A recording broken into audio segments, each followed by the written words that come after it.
Assalamualaikum warahmatullahi wabarakatuh. Perkenalkan, nama saya Isandi Utama, NIM 21040101025 dari kelas A Prodi Agribisnis, Fakultas Pertanian dan Perikanan. Di sini saya akan menjelaskan tentang penyusunan kalimat efektif. 1. Pengertian kalimat efektif.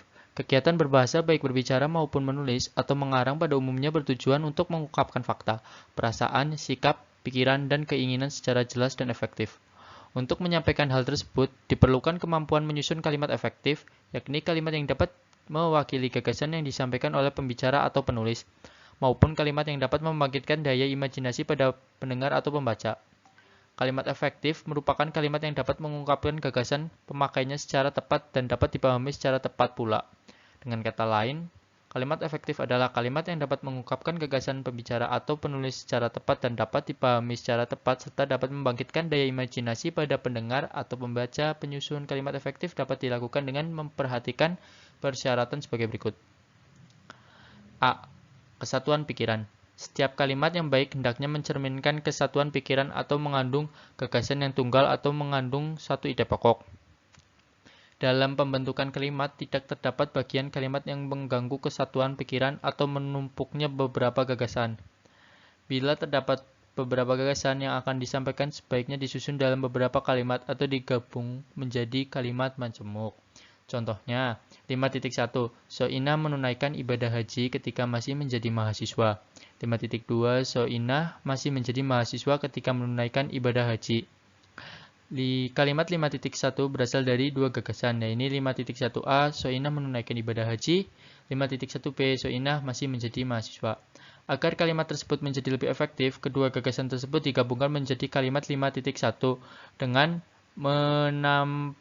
menempatan gagasan yang satu lebih tinggi dari gagasan yang lain, sehingga kalimat tersebut memiliki kesatuan gagasan atau kesatuan pikiran.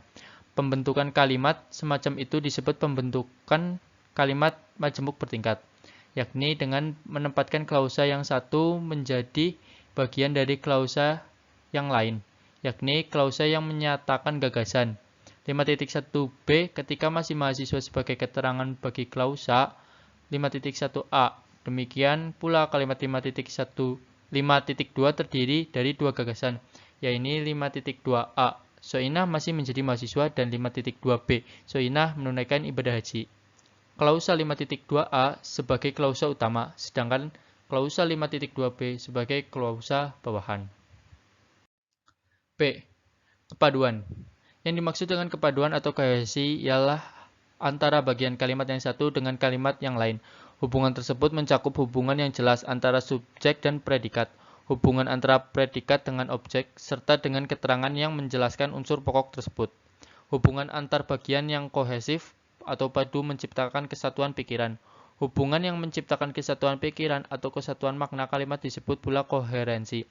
Jadi kohesi dalam sebuah kalimat lebih menekankan pada hubungan struktur, sedangkan koherensi lebih menekankan adanya kesatuan pikiran.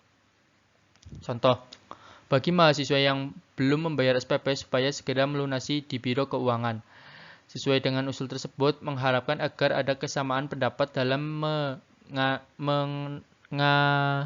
menangani kasus bentrokan antar warga. Di toko ini menjual majalah anak yang soleh. Dalam kalimat 5.3, 5.4, 5.5 terdapat hubungan antara SP dengan O yang kurang sesuai. Subjek dalam kalimat tersebut tidak jelas, yakni bagi mahasiswa pada kalimat 5.3 sesuai dengan usul tersebut pada kalimat 5.4, dan di toko ini pada kalimat 5.5 bukan merupakan subjek. Subjek tersebut seharusnya tidak diawali dengan kata penghubung atau kata depan, sehingga subjek tersebut adalah mahasiswa pada kalimat 5.b. Usul tersebut pada kalimat 5.4 pada toko ini pada kalimat 5.5. Kalimat 5.5 dapat diubah menjadi pasif 5.5a. Di toko ini dijual majalah anak yang soleh, sehingga subjek kalimat tersebut adalah majalah anak yang soleh. C. Penekanan. Setiap kalimat mempunyai sebuah ide pokok atau inti pikiran. Ide pokok ini biasanya ditekankan atau ditonjolkan oleh penulis atau pembicara. Seorang pembicara biasanya memberi penekanan bagian kalimat dengan memperlambat ucapan, meninggikan suara, dan sebagainya pada bagian kalimat tadi. Dengan demikian, penekanan adalah menekankan bagian-bagian yang penting dalam kalimat. Dalam penulisan, ada berbagai cara untuk memberi penekanan bagian kalimat. cara tersebut ialah posisi dalam kalimat, repetisi, pertentangan, dan penambahan partikel. Posisi dalam kalimat.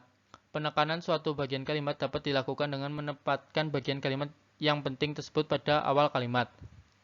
Pada contoh kalimat 5.6, bagian kalimat yang dipentingkan adalah Ketua Program Studi Pendidikan Bahasa dan Sastra Indonesia. Bagian kalimat yang dipentingkan pada kalimat tersebut dapat ubah. Misal, keterangan tempat dapat ditempatkan pada bagian awal kalimat seperti pada kalimat 5.6a. Demikian pula keterangan waktu, seperti pada kalimat 5.6b. Pada contohnya, kalimat 5.7 mereka merupakan bagian kalimat yang dipentingkan. Bagian yang dipentingkan pada kalimat 5.7 dapat diubah menjadi klausa.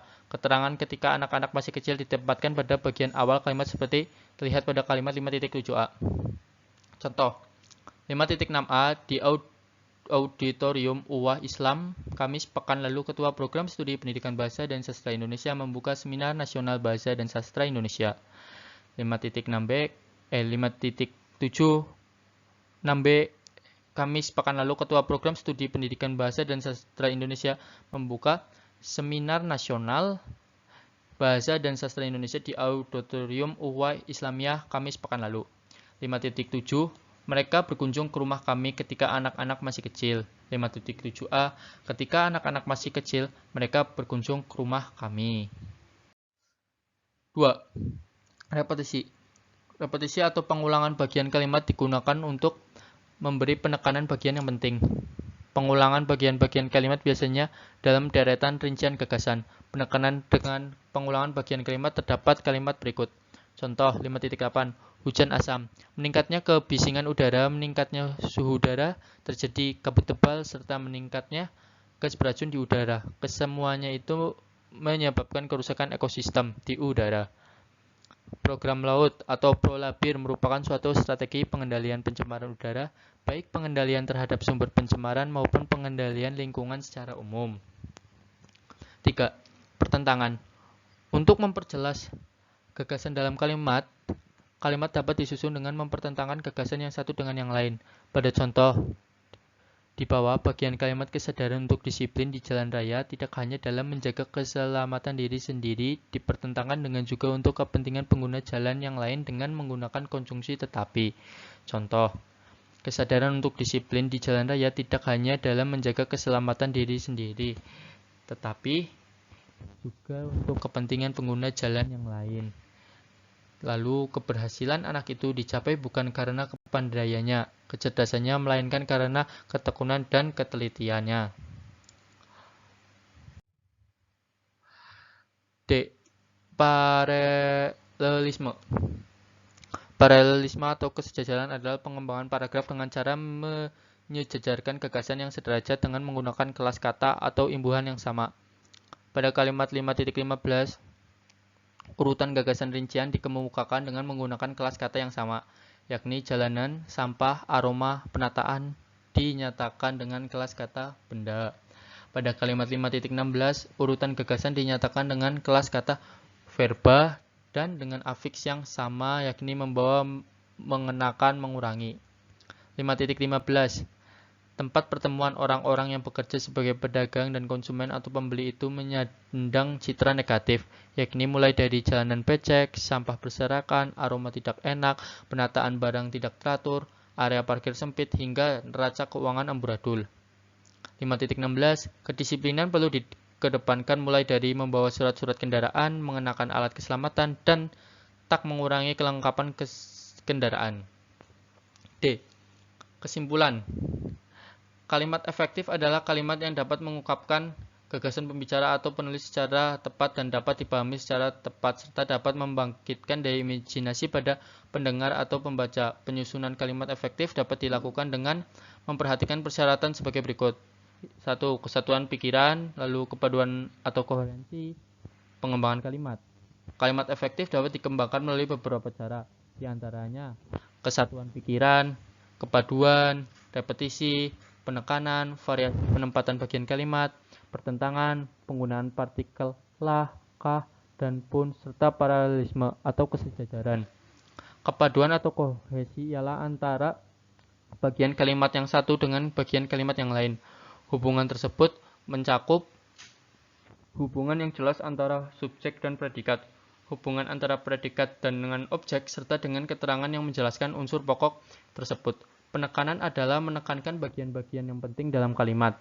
Dalam penulisan ada berbagai cara untuk memberi penekanan bagian kalimat. Cara tersebut ialah posisi dalam kalimat, repetisi, pertentangan, dan penambahan partikel. Paralelisme atau kesejajaran adalah pengembangan paragraf dengan cara menyejajarkan gagasan yang sederajat dengan menggunakan kelas kata atau imbuhan yang sama. Ya, terima kasih. Saya ucapkan mohon maaf bila ada kekurangan dan kesalahan.